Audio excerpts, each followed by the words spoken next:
नमस्कार। भारत देश के सभी युवाओं और उनके माता पिताओं को आज सुबह से ही आप मेरे चेहरे का रंग उतरा हुआ देख रहे होंगे। लगातार बड़े बड़े लोगों के कॉल कि ये रोजगार मांगने का तरीका गलत है, मीडिया चैनल्स का अलग प्रेशर कि ये आप रोजगार किस तरीके से मांग रहे हैं। अभी एक मीडिया चैनल में जब मैं इंटरव्यू के लिए बुलाया गया तो वहां पे एक फॉर्मर सेक्रेटरी साहब भी बुलाए गए, अनिल स्वरूप जी। उनका कहना है कि ये तो रोजगार मांगने का तरीका ही गलत है। मोदी रोजगार दो क्या होता है? एक बात बताइए, अगर मैं आपसे पैसे उधार लेता हूं और 100 या 150 बार मांगने के बाद भी नहीं देता हूं, आप मेरे साथ कैसा व्यवहार करेंगे? जानते हो ना, दोस्तियां भी टूट जाती हैं और हाथापाई पे नौबत आ जाती है। और हमने मोदी रोजगार दो मांग लिया तो गुनाह कर दिया। और क्यों ना मांगे हम मोदी जैसे रोजगार? जब सरकार आई थी तो लोगों ने कहा था, मोदी ने कहा था, मोदी मुझे वोट दो, अब की बार मोदी सरकार आएगा तो मोदी ही। तब डिसेंसी कहां चली गई थी? तब भारत सरकार का नाम बदल के मोदी सरकार क्यों रख दिया गया था? उस वक्त मोदी जी ने अपने नाम के आगे चौकीदार क्यों लगा लिया था? क्या एक देश के वर्तमान प्रधानमंत्री को चौकीदार लगाना शोभा देता था? और हमने कह दिया मोदी रोजगार दो तो यह गलत हो गया। और क्या मैंने पिछले 5 साल के कार्यकाल में बेरोजगारी पे वीडियो नहीं बनाया? अगर आपको नहीं पता तो जाके देख लो। बहुत डिसेंसी के साथ मैंने वीडियो बनाया है, बहुत सबूतों के साथ मैंने वीडियो बनाया है, बट कोई काम उस पर नहीं हुआ, कोई जवाबदेही सरकार की नहीं रही। आज से 6 महीने पहले भी हमने बेरोजगारी के मुद्दे को लेकर के वीडियो बनाया और यह कहा कि मोदी जी अब रोजगार पे बात करें। उनकी वीडियो को भी डिसलाइक कराया। और इससे ज्यादा क्या करते? बताओ, गर्म धूप पे जमीन में लेटते हुए संसद भवन तक जाते? क्या करते? यही तो एक तरीका था डिजिटल इंडिया के थ्रू कि हम अपनी बात मोदी जी तक पहुंचा सकें।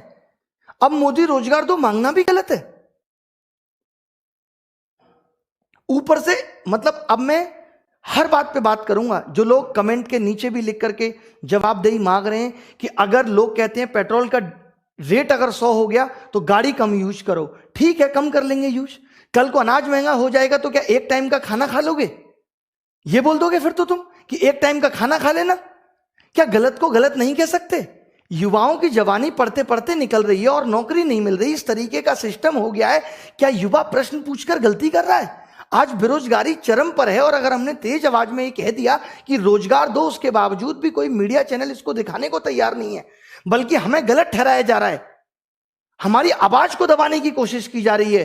एक कानून उन मीडिया चैनल्स के लिए भी बना देते जो टाइम पास कर रहे हैं पिछले 4 साल से, जिसको लोकतंत्र का चौथा स्तंभ कहा जाता था। टाइम पास पे कोई कानून नहीं बना। और अब आप कह रहे हो कि जाके अपने अपने क्षेत्रों में काम करो, खेती करें। मान लो खेती कर भी लेंगे तो क्या होगा? किसानों के आंदोलन में बैठे होंगे और उसके बाद क्या कहा जाएगा? शिक्षित होकर गुनाह कर दिया। क्या गारंटी देते हो कि शिक्षा में भ्रष्टाचार नहीं होगा? दे दो, हम खत्म कर देंगे आंदोलन। क्या सिस्टम बना दिया है? यहां नौकरियां बिक रही हैं, सब कुछ आपके पास तो डिजिटल है, डिजिटल इंडिया है, फिर भ्रष्टाचार क्यों बढ़ रहा है? फिर क्यों ट्रांसपेरेंसी सिस्टम में नहीं आ पा रही? जो पेपर लीक हो जा रहे हैं एग्जाम का, 3-3 साल तक पता नहीं चल रहा है। ये सिर्फ एक एग्जाम में नहीं है, ये हर एग्जाम का हाल है। आज अगर युवा रोजगार मांग रहा है तो लोग उसकी काबिलियत पे उंगली उठा रहे हैं। अरे किसने बनाया उसे काबिलियत? किसने दी उसको 10th में 80% और 12th में 90%? मैंने बनाया था ऐसा सिस्टम कि सबके 90% आ जाए। मैंने बनाया था ऐसा पेपर कि सबको 200-200 नंबर आ जाए और उसके बावजूद भी सिलेक्शन नहीं होगा। और फिर उसके बाद आप काबिलियत पूछोगे? पीएचडी करके आदमी चपरासी का फॉर्म भर रहा है और आप कह रहे हो कि लोग काबिल नहीं है इस देश में। और आप कह रहे हैं कि काम से रोजगार मिलता है, मांगने से नहीं। तो आप भी वोट नहीं मांगते, आप भी ये नहीं कहते कि वोट दो मोदी सरकार ही आएगी, अब की बार मोदी सरकार। आपने भी तो वोट मांगा था। अब अगर हम आपसे कह रहे हैं कि हमें हमारा हक वापस दे दो, आपने वोट क्या कह के मांगा था? यही कहा था कि 2 करोड़ रोजगार देंगे। आप पिछले 8 साल में बता दो अगर आपने 2 करोड़ रोजगार दिए। ये तो रोजगार भी वो गिनवा रहे हैं कि अगर स्किल इंडिया के तहत इन्होंने 4 लोगों को दर्जी बनाना, कपड़ा सिलना सिखा दिया तो जो लोग दर्जी बन गए वो भी अब रोजगार में गिने जाएंगे, क्योंकि उससे पहले तो देश में दर्जी होते ही नहीं थे। स्किल इंडिया के बाद ही तो देश में दर्जी आए हैं। और मीडिया जो दिन रात सिर्फ सरकार की चाटुकारी कर रही है, इससे लोकतंत्र पे कोई फर्क नहीं पड़ रहा। तब लोकतंत्र गड्ढे में नहीं जा रहा, तब लोकतंत्र को कोई खतरा नहीं है, तब मीडिया पे कोई कानून नहीं बन सकता। और बड़े पढ़े लिखे लोग कहते हैं पॉपुलेशन बढ़ रही है इसलिए रोजगार खत्म हो गया। अगर पॉपुलेशन बढ़ने से रोजगार खत्म हो जाता, ये जो रोजगार मांगने वाले लोग हैं जो सन 2000 तक पैदा होकर खत्म हो गए थे, ये सन 2000 से पहले की पैदाइश है।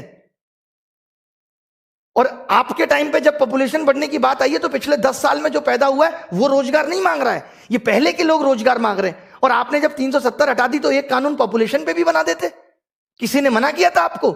बट ये कौन सा लॉजिक हुआ कि पॉपुलेशन बढ़ रही है इसलिए रोजगार नहीं मिलेगा और आप भूखे मरोगे? बताओ, इसके अलावा क्या बोले? इतना दिल दुखी है आज, ऊपर से लोग इतना ज्ञान दे रहे हैं कि ये रोजगार मांगने का सही तरीका नहीं है। अरे भैया, फ्रस्ट्रेट हो गए आप। अपने चुनाव के रिजल्ट का 40 दिन इंतजार करो। पागल हो जाते हो न्यूज चैनल अगर दिखाएं तो। जब तक एग्जिट पोल पे ही आपकी निगाह रहती है कौन जीत रहा है। अगर आपका रिजल्ट 4 महीने भी पोस्टपोन कर दिया जाए ना तो दिमाग की दही हो जाएगी आपकी। हम 4-4 साल से रिजल्ट का इंतजार कर रहे हैं। 2015 में नहीं हुआ घोटाला, 2016 में नहीं हुआ, 17 का पेपर लीक हुआ, 1.5 साल तक मुद्दा चलता रहा, जमीन पे प्रोटेस्ट हुआ, तब जाके ये गुस्सा भड़का है। अब बात रुकेगी नहीं, अब बात थमेगी नहीं। चाहे रेलवे हो, चाहे एसएससी हो, चाहे बैंक हो, चाहे शिक्षकों की भर्ती हो। आपको भी पता होगा जब कोई भर्ती निकलती है तो उसके लिए बजट पहले आवंटित हो जाता है और ये भर्ती निकलने के बाद उन भर्तियों को 4-4 साल तक टाल देते हैं। आपको पता है कि वो बजट कहां इस्तेमाल होता है? कभी सोचा आपने? भर्ती निकलने से पहले बजट आवंटित हो जाता है। उसके बाद जो उतने लोगों की 4 साल में शिक्षक भर्ती मुश्किल से हुई यूपी में, और उसके बाद 28,000 पद आज भी रिक्त हो गए, वहां कट ऑफ पहले जारी हो जाती है। वहां अलग सिस्टम है, वहां युगांडा के रूल चल रहे हैं कि कट ऑफ पहले ही बता देंगे। यहां कट ऑफ 80% से ऊपर जा रही है एसएससी में। देश का बेड़ा गर्क हो गया है सिस्टम में। यह सच बात है। अगर आप गहराई में सोचोगे, आज अगर सभी विद्यार्थी अपने मां बाप को ये बातें बताएं, ये वीडियो सुनाएं, तो उनको भी समझ में आ जाए कि कितना बड़ा गड्ढा हो गया इस एजुकेशन सिस्टम में, जिसको भर पाना अब मुश्किल है। सरकार जब तक ये सारे बैकलॉग क्लियर नहीं करेगी, जब तक सरकार अपनी पॉलिसी के बारे में नहीं बताएगी कि एजुकेशन सिस्टम पे वो क्या पॉलिसी बना रही है, तब तक ये थमने वाला नहीं है। मोदी रोजगार दो का ट्रेंड का सिर्फ इतना मतलब है कि सरकार को ये चेतावनी दी जा रही है कि हमारे बारे में सोच लो, हमारे बारे में बात करो, हमें बताओ कि आप हमारे बारे में क्या सोच रहे हो। अभी 4-5 महीने पहले आपने सीईटी की लॉलीपॉप देके हमें थमा दी। आपने बताया सीईटी में क्या करोगे, उसके बाद आपका कोई नोटिफिकेशन आया कि आप सीईटी में क्या करोगे? जब आपको नोटिफिकेशन निकालना होता है अरीना की बात पे, आप 2 मिनट में ministry of home affairs India against propaganda जारी कर देती है। आज आपने बताया सीईटी का प्रोसेस क्या होगा। एसएससी एक ऐसा एग्जाम है जहां आप 7 महीने में सब कुछ क्लियर कर सकते हो कि हम फॉर्म निकालेंगे 2 महीने के अंदर प्री का एग्जाम लेंगे, उसके 3 महीने के बाद मेंस का एग्जाम लेंगे और 3 महीने बाद आपका सिलेक्शन फाइनल देके कह देंगे कि 4 महीने बाद ज्वाइनिंग के लिए आ जाना। क्या यह सिस्टम नहीं हो सकता? सन 2000, सुन लो लोग ध्यान से, सन 2018 का रिजल्ट आज तक फाइनल नहीं है। 2017 की सारी ज्वाइनिंग आज तक नहीं हुई। हम 2021 में जी रहे हैं। क्या होगा? आप लास्ट के 6 महीने में आके कहोगे हमने युवाओं के बारे में यह सोचा है।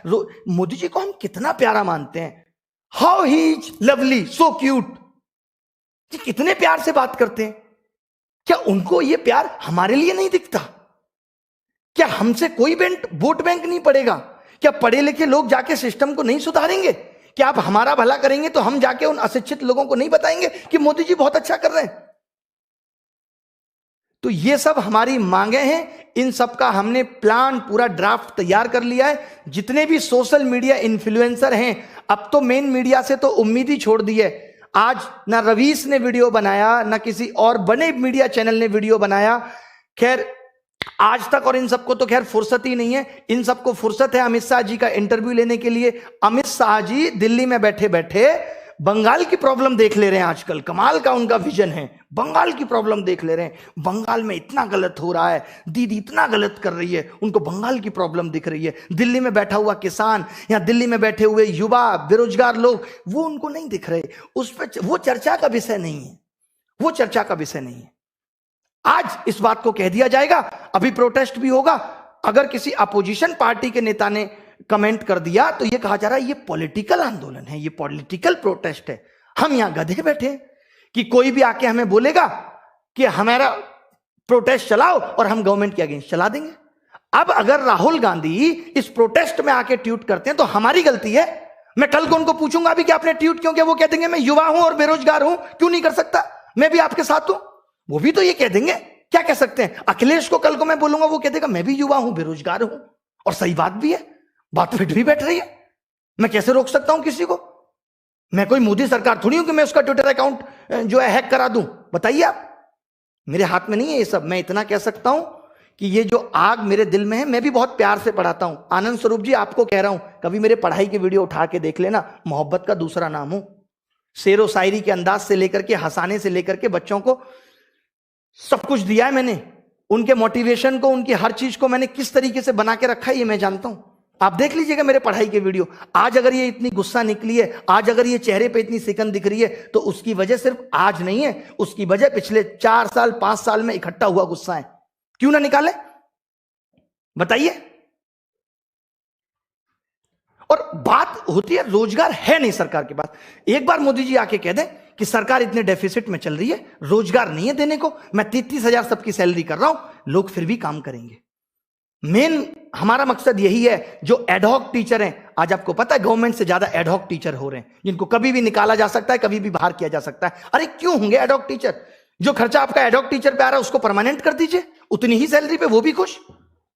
बताइए, क्या टीचर्स की कमी नहीं है? कौन सा सिस्टम आप अच्छी तरीके से चला पा रहे हैं? बताइए। अगर आज एसएससी ठीक तरीके से काम नहीं कर पा रहा, मैं तो ये मान के चल रहा हूं कि उनके पास मैन पावर नहीं है। आज अगर टैक्स डिपार्टमेंट ठीक तरीके से काम नहीं कर पा रहे, तो मैं समझ रहा हूं उनके पास मैन पावर नहीं है। आज प्राइमरी स्कूल का बच्चा ठीक तरीके से शिक्षा नहीं ले पा रहा है, तो उनके पास टीचर्स नहीं है। बताओ, आज हमारे देश में इतना इंजीनियर्स प्रोड्यूस हो रहा है, क्या इस्तेमाल कर रहे हैं हम उस इंजीनियर्स का? आज हमारा इसरो वहीं के वहीं है जो नासा को टक्कर दे सकता था। आप कम बुद्धि समझते हैं? मोदी जी तो खुद ही कहते हैं इस देश के युवा में बहुत दिमाग है। 4 करोड़ केस सुप्रीम कोर्ट में पेंडिंग है। क्या जजेस की कमी नहीं है न्यायपालिका में? कहां कमी नहीं है? कमी बस नेतागिरी में ही है। एमपीज की संख्या बढ़ा लो, उनकी सैलरी बढ़ा लो, एमएलए की संख्या बढ़ा लो। हम इस प्रोटेस्ट में हर एक नेता से, भारतीय जनता पार्टी के भी हर एक नेता से यह गुजारिश करते हैं कि हमारा इस प्रोटेस्ट में साथ दो। साथ कैसे दो? मोदी जी को कहो कि युवा परेशान है, हम उस युवा से वोट लेकर ही यहां आए हैं। आप हमारी चर्चा संसद में करो, क्यों नहीं करोगे? मैं ये बीजेपी के नेताओं से ही गुजारिश कर रहा हूं। अब मैं बाकी के पार्टी के नेताओं से भी गुजारिश कर रहा हूं कि वो भी ट्वीट करके, मोदी जी को टैग करके उनसे रिक्वेस्ट करें हमारे बिहाफ पे कि युवा परेशान है, उसकी सुन लो।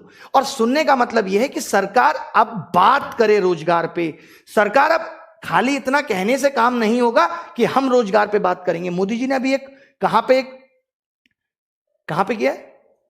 इंस्टाग्राम पे अभी उनका एक वीडियो आया, उन्होंने कहा भी है कि हम जन जन से और नजदीकियां बढ़ाएंगे। अरे मत बढ़ाओ इतनी, जन जन से बढ़ाओगे फिर प्रधानमंत्री होने का फायदा क्या है? आप क्यों केजरीवाल के नक्शे कदम पे चल रहे हो? जनता सभा थोड़ी लगानी है। मैं एसएससी के बच्चों को रिप्रेजेंट कर रहा हूं, और टीचर एसएससी के बच्चों को कर रहा है, कोई रेलवे के बच्चों को कर रहा है। उन्हीं से खामियां जान लीजिए, इसमें क्या हर्ज है? उन्हीं से पूछ लीजिए दिक्कतें कहां है। इतना तो सरकार कर सकती है, इतनी इज्जत तो हमें भी बख्श सकती है। हमने कोई ऐसे ही तो आज हम यूट्यूब पे आके बोल नहीं रहे, हमने भी लोगों को दिया है, हमने भी लोगों का प्यार कमाया है, तब ना बोल पा रहे हैं। आज एम्स में आप चले जाओ, 45 दिन में नंबर आता है। क्यों आता है? क्योंकि डॉक्टर्स की कमी है। 6-6 महीने लग जाते हैं, 6-6 महीने एम्स में अगर आप नंबर लगाना चाहो तो क्या सरकारी अस्पतालों में डॉक्टर की कमी नहीं है? बताओ। हर चीज की फीस बढ़ती जा रही है, आउटपुट कहीं से नहीं आ रहा, महंगाई अलग से बढ़ती जा रही है। तो यही सब वजह हैं जिनकी वजह से इतना गुस्सा निकल रहा है। जो फॉर्मर सेक्रेटरी साहब थे, अनिल स्वरूप जी या और भी लोग ऐसे आएंगे, वो बड़े प्रोफेशनल तरीके से बात करते हैं। कहां चला गया था ये आपका प्रोफेशनलिज्म? जब चौकीदार लगा लिया था मोदी जी ने अपने नाम के आगे, तब भी कहते थे यार ये भद्दा लग रहा है। मोदी जी अभी आप वर्तमान प्रधानमंत्री हो, रहने दो ना, अच्छा नहीं लगता चौकीदार शब्द। अब आज अगर बेरोजगार युवा परेशान था तो इस पे भी एक कमेंट कर देते जब लोगों ने अपने नाम के आगे बेरोजगार लगाया। एक कोई कह दे कि मोदी जी ने इस पिछले 6 महीने पे बेरोजगारों के बारे में ये बात कही, आत्मनिर्भर बनो। पहले दिन से आत्मनिर्भर बने। आप कह देते हो कि जो 60 साल से सिस्टम खराब है उसको ठीक होने में वक्त लग रहा है, तो आपको नहीं लगता कि हमें भी आत्मनिर्भर होने में वक्त लगेगा? हम मशीन हैं, अलार्म सेट किया 6 बजे बज जाएगा। बताइए, हमें भी तो आत्मनिर्भर होने में वक्त लगेगा। अगर मुझे आत्मनिर्भर बनना होगा, मुझे पता होगा सरकारी नौकरी नहीं है, तो मैं 8वीं क्लास करके या 6ठी क्लास करके ही पकौड़े की दुकान खोल लूंगा। क्या दिक्कत है? चाय की दुकान खोल लूंगा, क्या पता मेरी भी किस्मत चमक जाए। बट अब अगर मैंने बीटेक कर लिया, अब अगर मैंने एमबीए कर ली, तब मैं इस चीज में नहीं जा सकता। मैं गांव में जाके खेती नहीं कर सकता। आप मेरी मंसूबों को समझिए, मैं गलत नहीं बोल रहा। आज इस देश के अंदर जितना भी इंजीनियर, एमबीए किया हुआ बच्चा, पढ़ा लिखा बच्चा, ग्रेजुएट बच्चा, बीकॉम, बीबीए, इनके बारे में तो मोदी जी सोचना पड़ेगा। इनको सिर्फ एक शब्द में ये कह देना कि आत्मनिर्भर बनो से काम नहीं चलेगा। ये ऑलरेडी पढ़ लिख के बैठे हैं और जो इनकी आस है, जो इनके सपने हैं, उनको हमें पूरा करना पड़ेगा। हम कराएं तो सही एग्जाम। मान लेते हैं आप कह दो कि सरकार के पास उतनी फंडिंग नहीं है। अच्छा, आज लोग कहते रहते हैं सरकार ने वहां पैसा लगा दिया, आपने घर से लगा दिया। मैं अगर पिछले 3 साल से कमा रहा हूं तो मैंने टैक्स नहीं भरा करोड़ों रुपए। लोगों का टैक्स का पैसा ही तो पहुंच रहा है और उसको लोगों में बांटने के लिए कह रहे हैं। अपने पैसे को आपके थ्रू बांटने के लिए कह रहे हैं कि अपना कमीशन काट के बांट दो, तो हम गुनहगार हैं, हम गलत हैं? बताइए आप। मोदी जी बहुत प्यार है आपसे, बहुत प्यार है। आपको आइडल मानते हैं। आपके इतनी उम्र में भी इतने यंग दिखने को भी हम लोग कॉपी करते हैं कि कमाल है मोदी जी की एनर्जी, कहां से आती है पता नहीं। तो उसका कुछ तो सम्मान रख लीजिए। 2 बार तो आके बोलिए। खैर, हम अभी क्या क्या करने वाले हैं, जो भी बड़ी प्लानिंग है वो भी आपके साथ शेयर कर दी जाएगी। जब तक सरकार इस मुद्दे पे बात नहीं करेगी, जब तक वो ये नहीं पूछेगी कि दिक्कतें कहां हैं। 2017 में भी पेपर लीक हुआ और जब हमने प्रोटेस्ट यही सोच के खत्म किया था कि आप इसको सुधार दोगे, और इन्होंने 1.5 साल मामला खींच के, अब बंदा भी क्या करता है, परेशान हो जाता है और कह दिया नकल हुई नहीं। तब से एसएससी के, अब आप सोचिए, अगर कोई गलत करे, बार बार करे और फिर बरी हो जाए ऊपर पैसे देके, तो उसकी हिम्मत नहीं बढ़ेगी। सेम वैसे ही हुआ है। सेम दलालों की या पैसा खाने वालों की हिम्मत बढ़ गई है क्योंकि उनके खिलाफ कार्रवाई हुई नहीं सही से। दिक्कत यह है 2014 के बाद आज इतना सोशल मीडिया पे लोग एक्टिव हैं तो लोगों को पता भी चल जा रहा है कमियां कहां हैं। इसके फायदे भी हैं, इसके नुकसान भी हैं। जिस हिसाब से मेरे साथ चीजें हो रही हैं, मैं आपको बहुत खुल के यहां कुछ नहीं बता सकता। जितना प्रेशर मेरे ऊपर है, जितनी सारी चीजें मेरे साथ हो रही हैं, अगर ऐसा होता है कि मैं अभिनय मैच चैनल से लाइव नहीं कर पाता, ऐसा हो सकता है, बहुत जल्दी ऐसा हो सकता है कि कल परसों मैं अभिनय मैच चैनल से लाइव ही ना कर पाऊं। My channel will be under review, जैसे कि लास्ट टाइम भी हुआ था, अभी भी हो सकता है। जिस हिसाब से रिपोर्ट किया जा रहा है, आपने देखा आज कितना पसीना आ रहा है ना। आज आपने देखा कि मोदी गर्लफ्रेंड 2 लोग ट्रेंड करा गए। आपको पता है क्यों करा गए? क्योंकि आईटी सेल बहुत स्ट्रांग है। आपको लगता है कि 4 विद्यार्थी 5 विद्यार्थी से जाके कोई ये घिनौना काम करेगा? हम मोदी जी खुद की गर्लफ्रेंड नहीं बना पाए, मोदी जी से कोई गर्लफ्रेंड तो की बात करेगा? कमाल की बात है। ऐसे आदमी से हम कैसे डिमांड कर सकते हैं जिसको इस बात के गुर ही नहीं पता, जो संत प्रवृत्ति का आदमी है? करेंगे कभी क्या किसी संत से जाके इस तरीके की बातें? तो मेरी यही रिक्वेस्ट है आप सबसे कि अगर ऐसा होता है तो मैंने अभी एक चैनल और क्रिएट कर दिया है, अभिनय मैथ्स 2।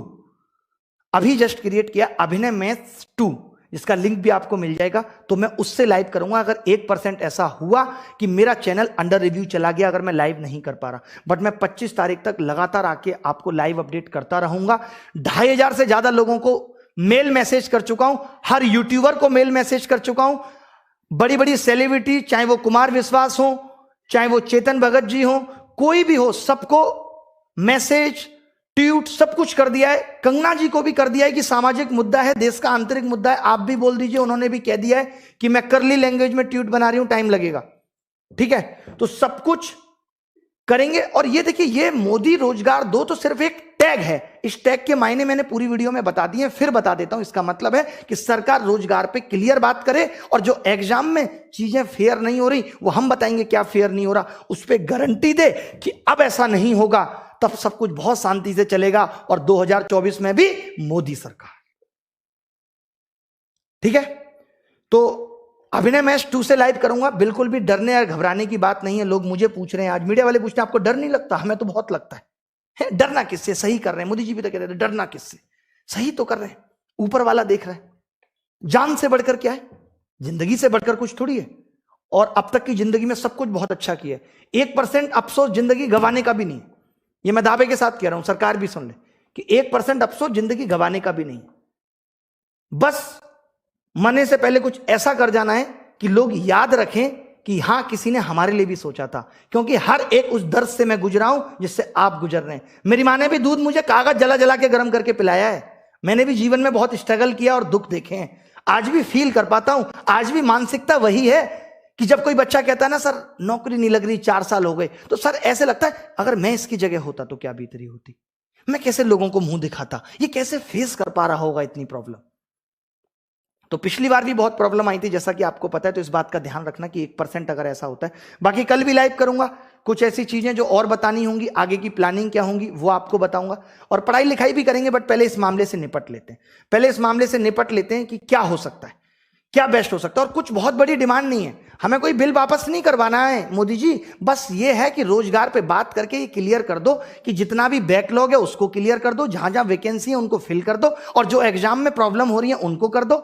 और कल सीजीएल 2019 के मार्क्स की भी डिमांड बच्चों ने की है, तो उस पे भी सीजीएल 2019 के मार्क्स पे भी, हाँ सीजीएल 2019 के मार्क्स पे भी हैशटैग आपको डिस्क्रिप्शन में मिल जाएगा, उसको भी कल कर दीजिएगा ताकि मार्क्स आ जाए, हम और प्रूफ के साथ लड़ाई लड़ सकें कि पहले हमें मार्क्स पता चल जाए। बाकी हम जानते हैं हमें किसी प्रूफ की जरूरत नहीं है, बट फिर भी कुछ शिक्षाविद हैं, कुछ बहुत बड़े बड़े लोग हैं जो प्रूफ चाहते हैं इन बातों का, तो हम चाहते हैं कि सरकार मार्क्स दे। इसमें हम रिक्वेस्ट कर सकते हैं, कोई प्रेशर हमारे सरकार के ऊपर नहीं है कि कैसे दे, वो अपने हिसाब से जल्दी मार्क्स दें। और मेरी सभी लोगों से यह भी विनती है कि किसी को भी गाली गलौच ना दें। आप देखते हैं ना, मुझे भी बहुत गुस्सा आ रही है, मुझे भी कितना गुस्सा निकालना पड़ रहा है, कितना सिंपल आदमी में ये आप भी जानते हैं।